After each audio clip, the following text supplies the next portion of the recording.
Depois de quase 3 anos, certo, vereador? Absolvição de uma acusação de crime racial. Vamos conversar um pouquinho sobre esse assunto difícil? Bom dia a todos, foi foi um período, né, muito difícil para mim, para minha família. Se passaram 2 anos e 7 meses, não foi 2, 3 dias, né, onde a minha família toda recebeu várias ameaças. Eu, inclusive, fui ameaçado de morte mais de 20 vezes. E foram momentos terríveis, onde que a gente passou por situações que ninguém merece passar. E que, graças a Deus, a gente sempre teve esperança na justiça.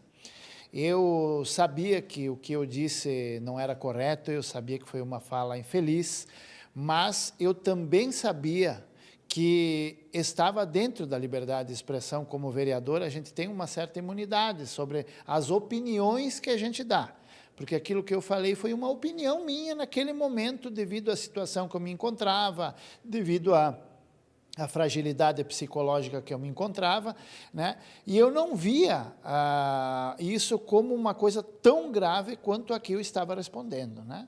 E agora veio, então, finalmente, fui condenado em primeira instância, um absurdo, 3 anos de reclusão e mais indenização, que não tem nada a ver indenização, porque daí seria dano moral, né, que eu já estou respondendo.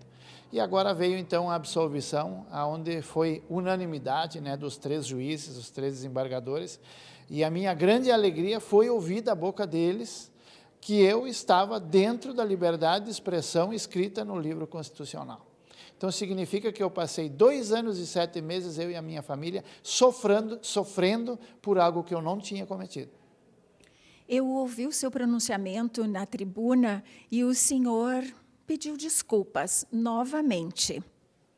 Sim, eu fiz isso novamente porque eu quero que as pessoas entendam que não é porque eu agora estou absolvido que eu acho que o que eu falei estava certo.